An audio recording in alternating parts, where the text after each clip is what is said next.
بسم اللہ الرحمن الرحیم۔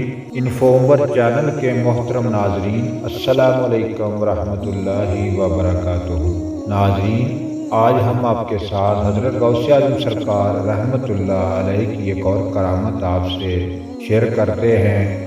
امید کرتے ہیں کہ آپ کو ہماری ویڈیو اچھی لگے گی۔ ویڈیو اچھی لگے ویڈیو کو لائک اور شیئر کریں اور چینل کو سبسکرائب کریں۔ شکریہ۔ ایک بزرگ حضرت شیخ عدنی بن مسافر رحمۃ اللہ علیہ سے نقل ہے کہ ایک مرتبہ حضور غوث اعظم رحمۃ اللہ علیہ مجلس پاک میں وعظ فرما رہے تھے کہ اسی اثناء میں بارش شروع ہو گئی۔ آپ نے آسمان کی طرف نظر بلند کی اور فرمایا، اے اللہ، میں تیرے لیے لوگوں کو اکٹھا کرتا ہوں اور تو ان کو منتشر کرتا ہے۔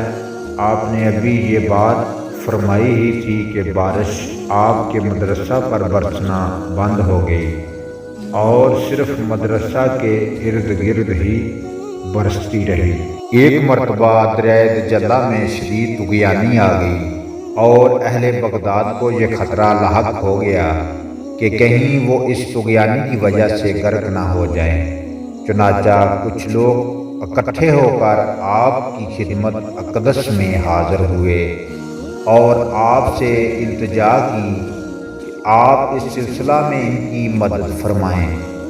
آپ اپنی جگہ سے اٹھے اور اپنا عصا مبارک لے کر دریائے دجلہ کے کنارے پر پہنچے۔ عصا مبارک کو دریائے دجلہ کی اصلی حد میں پر زمین میں گاڑ دیا اور ارشاد فرمایا، بس یہاں تک ہی رہو۔